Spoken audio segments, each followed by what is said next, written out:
plus le Cl moins.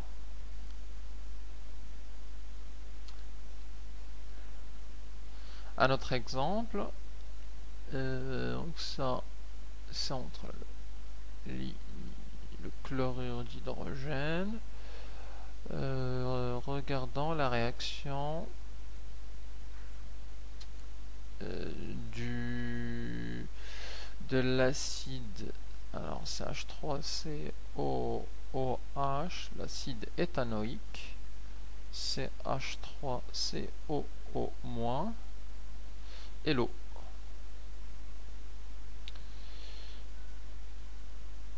Alors H3O+ et H2O. Alors pareil, on entend ici les deux couples, CH3COOH, CH3COO-, le H3O+, l'eau.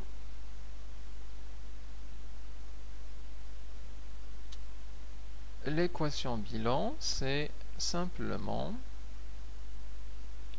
le CH3COOH plus le H2O, ça donne le H3O+, plus le CH3COO-. Donc l'équation bilan est assez facile à déduire à partir des couples. Alors je vais mettre la remarque concernant l'eau. Si l'eau H2O intervient dans deux couples,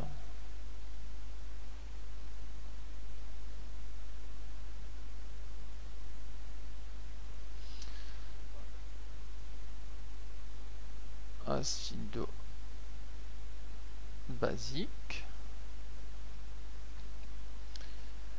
Donc les deux couples sont à connaître par cœur, puisqu'on va les utiliser assez souvent. Donc là, le premier c'est le H3O+ H2O. Le deuxième, où là, pour le premier, l'eau est considérée comme une base. Alors dans le deuxième couple, l'eau est un acide, c'est le H2O, et la base correspondante, c'est le HO-. Donc les deux sont à connaître. Alors, à partir de ce qu'on vient de comprendre, on peut parler du pH et définir ce que c'est que le pH d'une solution. Alors, on définit le potentiel hydrogène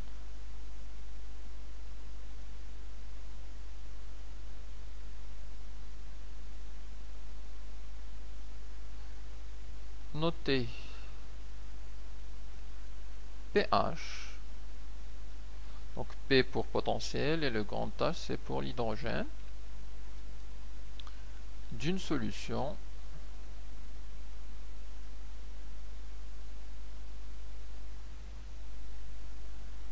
par le pH égale à moins le logarithme décimal de la concentration des ions H3O+ dans la solution. Alors, le pH n'a pas d'unité.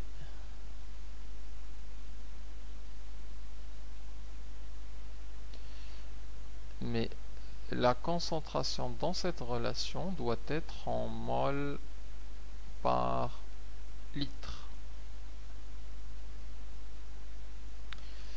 Les ions H3O+, dont on parle, c'est les ions dans la solution considérée.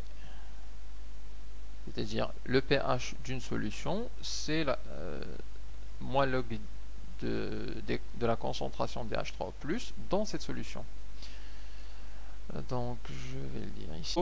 Où les ions H3O+, sont les ions qui sont dans la solution considérée.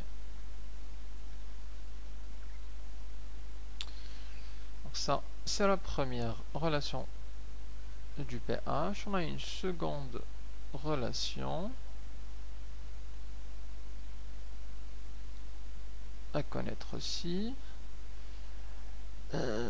C'est la relation de la concentration des ions H3O+, qui est égale à 10 à la puissance moins pH. Relation qu'on utilise pour calculer la concentration du H3O+, à partir du pH mesuré. Parlons de mesure, on peut mesurer le pH avec un pH mètre. Le pH d'une solution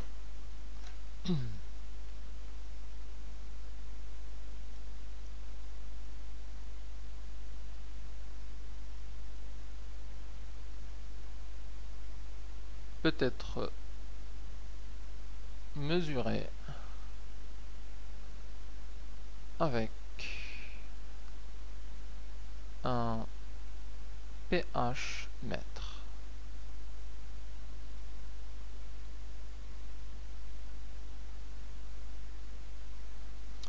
Donc c'est un appareil avec une sonde qu'on introduit dans la solution. Le pH mètre, on a une sonde qu'on introduit dans le bécher de la solution et il nous affiche la valeur du pH de la solution. Lorsque le pH est inférieur à 7, on dit que la solution est acide. Solution acide. Lorsqu'il est inférieur à 16, donc lorsqu'il est plutôt supérieur strictement à 7, on dit que la solution est basique. Et lorsqu'il est égal à 7, la solution est alors neutre.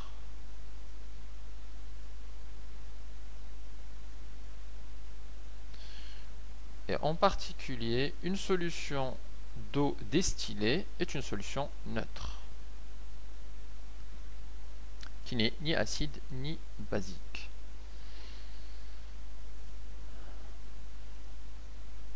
Parlons maintenant de l'évolution d'une réaction et du fait qu'elle soit totale ou limitée. Alors,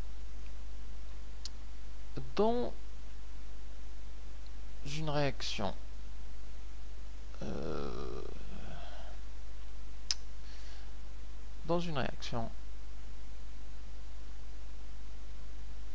admettons un réactif A avec un deuxième réactif B qui nous donne un produit C et un produit D. La réaction n'est pas toujours totale.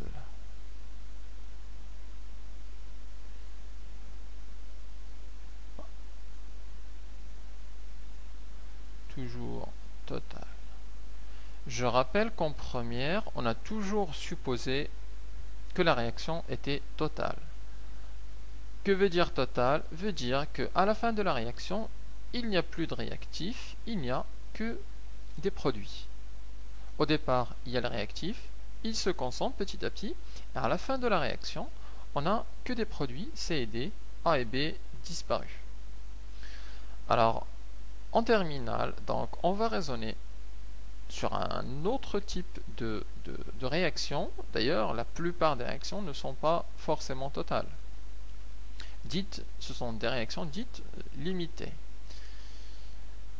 Que veut dire limité? Ça veut dire qu'à la fin de la réaction, il y aura des produits C et D, mais aussi et en même temps des réactifs,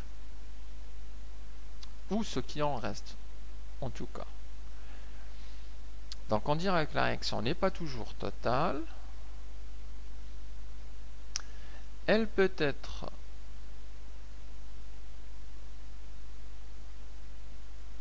partielle,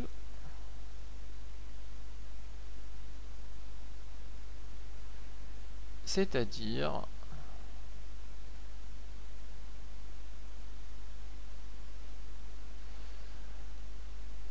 à la fin de la réaction,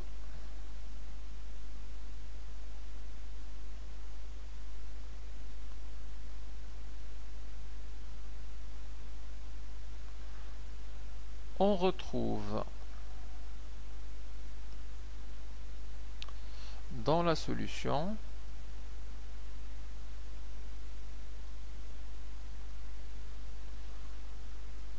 alors à la fois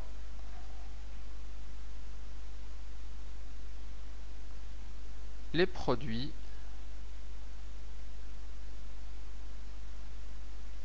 et les réactifs.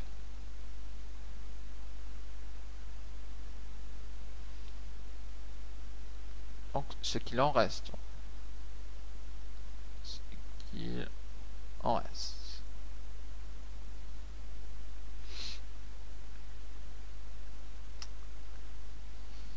Comment étudier ce genre de réaction?